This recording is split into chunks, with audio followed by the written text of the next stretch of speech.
Hello guys, hope you are doing well. So today we are going to start dynamic programming.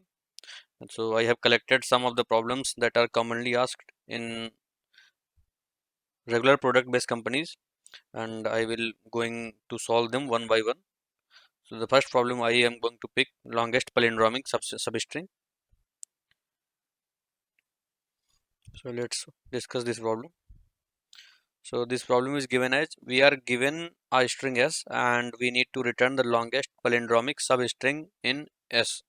So first thing to note about here is like that we need to return the longest substring, not subsequence, and we do not need to return the length.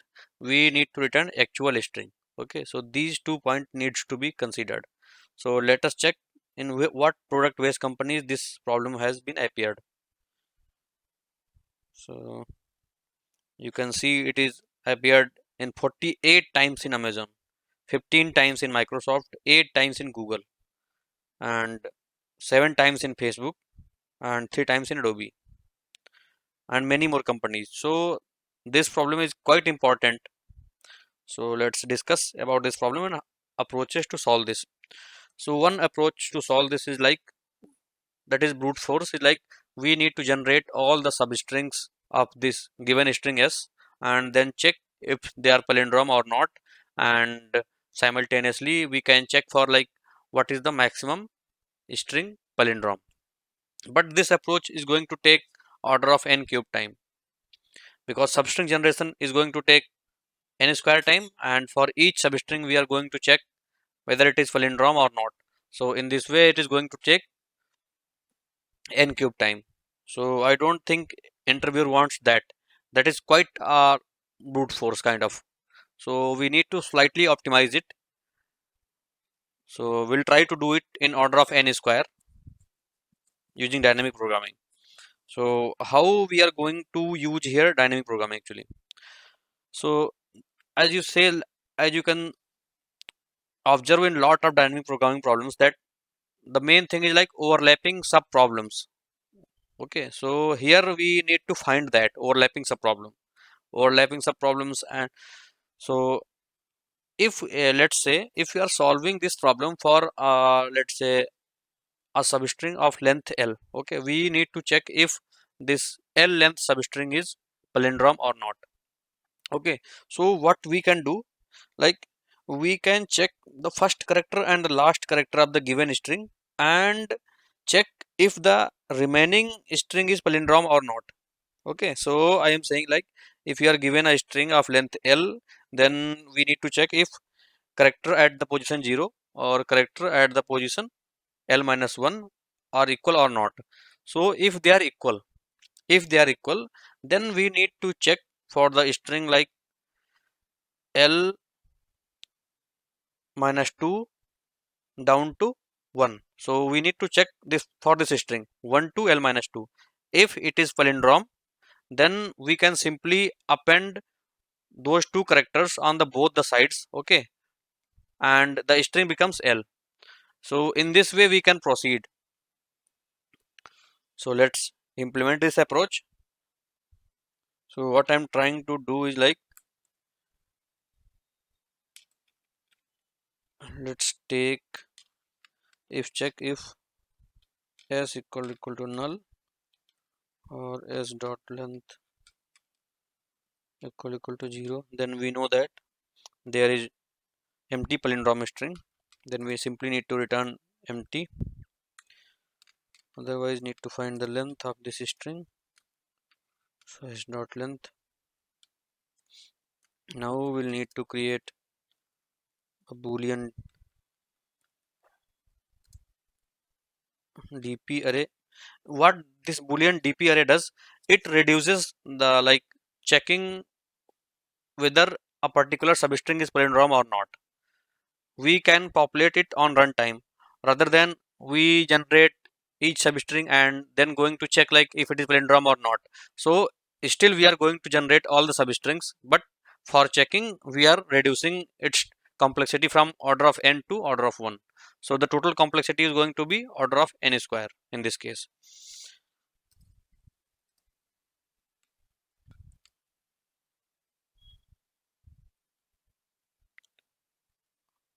So what is does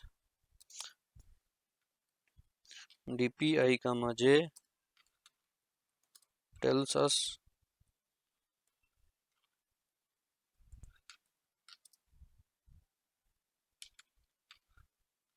whether a string from I to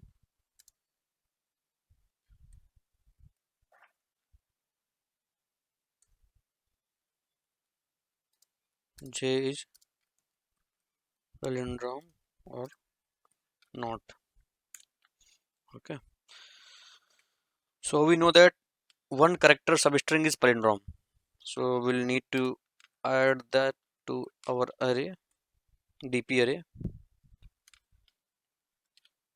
dpi comma I is true. Okay, and we'll need to check for two character string, two character substring.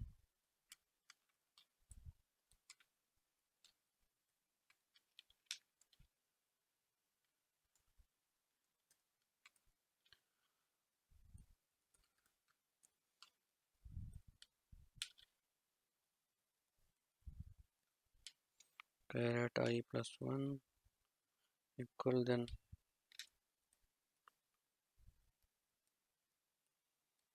dpi I plus 1 equal to true.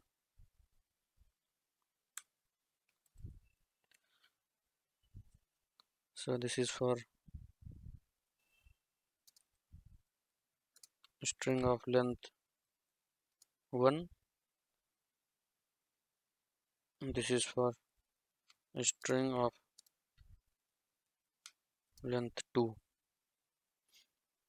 Now we are going to consider all the lengths, all length substrings. So we'll try to iterate from int l equal to 3, l is less than equal to n, and l plus plus.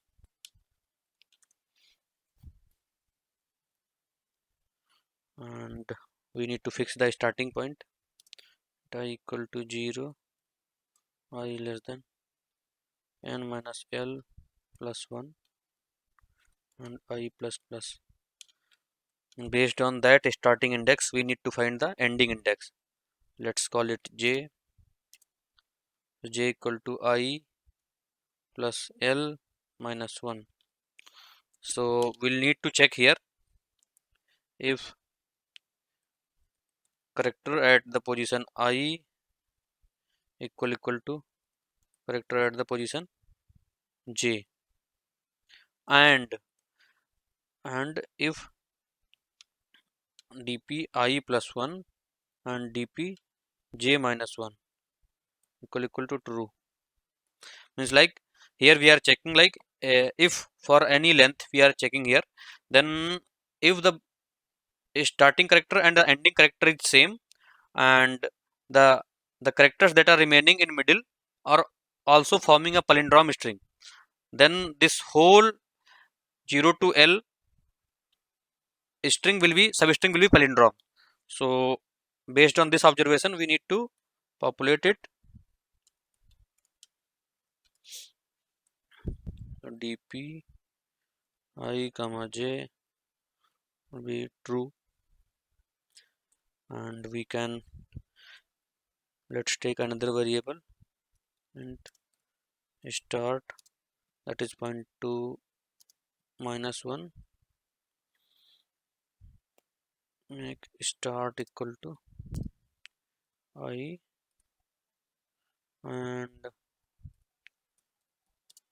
len equal to 0, let's make it 0. So len is going to l, but here we need to check if l is greater than len, then we need to update this.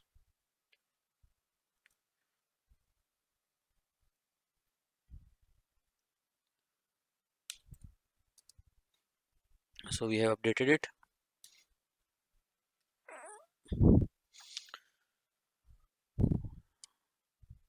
Now here we need to check this also.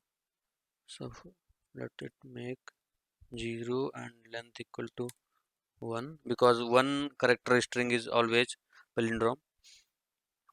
In this case, here we need to add it. If we found any of it, then we'll make like len equal to 2, start equal to I.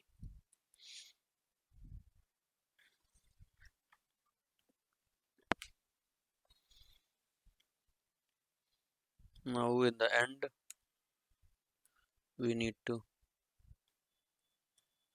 return s dot substring st, name it st st plus len. So let's try to run this. So it is working successfully. Let's try to run it on another input.